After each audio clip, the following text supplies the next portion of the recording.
come on. No, no, no, no.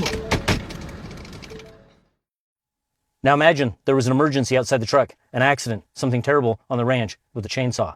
And I jump in this truck, but the truck, it won't shift into drive. Why? Because the cameras and sensors inside this cab won't let it shift, because it detects my eyes are big, there's a lot of emotion, there's some panic, and it doesn't feel that I'm fit to drive.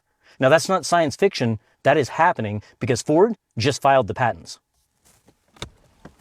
Ford actually has a series of patents down at the US Patent and Trade Office that deal with the sensors and cameras inside the cab of their truck.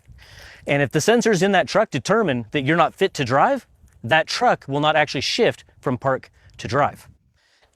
Now they already have a system called telematics, and that's where they can actually pull up cameras in real time inside the cab of their fleet vehicles. Now, they actually market this to insurance companies because the truth is, this is really about who owns the data and who owns the liability. Now, your name might actually be on the title of this truck, and you may have paid for it, but you don't own it. Now, Ford didn't file just one patent. They filed a stack of them, all within months of each other. Are you sitting down? Get this.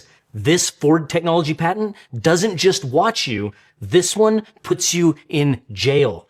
Ford filed a patent, serial number 0104469, where the system takes your biometric data, your face, your iris, and your fingerprint, and it runs it through a criminal database in real time. While you're sitting in your own truck, think about what that means. You wake up one morning, you walk out to your driveway, you climb into a vehicle with your name on the title, on property with your name on the deed. And before you go anywhere, before you've done a single thing wrong, your truck is already running your face through a law enforcement database.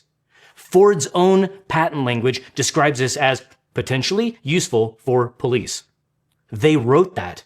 Ford wrote that into the patent application. So the question isn't whether this technology can be abused. Ford already told you who it's for. You just didn't know that you were buying a cop car.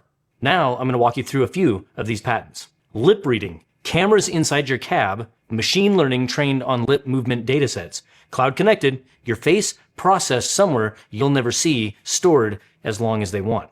Acoustic lip reading, if the cameras aren't enough, the system emits inaudible sound waves and reads the echoes bouncing off of your mouth. You can't see it, it's just happening. Biometrics, your face, fingerprint, iris, filed February 2024, and it was published August 2025. This one is assigned a serial number because it's real. Ad listening. This is scary. It monitors conversations between everyone in the cab. It serves targeted ads based on what you and others are talking about while you're driving. In Ford's words, maximum opportunity for ad-based monetization. No description of how that data is protected either. None. How about Ford Pro Telematics? Now this one isn't a patent. This one is actually a product page. Right now, fleet managers can pull live in-cabin video feeds of drivers on their phones. Ford markets seatbelt compliance alerts with the explicit benefit of lowering insurance costs. They said it themselves. This is the infrastructure, and once the infrastructure exists, it's going to get used and abused. Now, Ford isn't alone in this. This is an arms race. Smart Eye driver monitoring software is already in over 2 million cars globally. The EU's general safety regulation mandates drowsiness systems as standard equipment going forward. GM deployed biometric seat sensors and heart rate monitoring in production trucks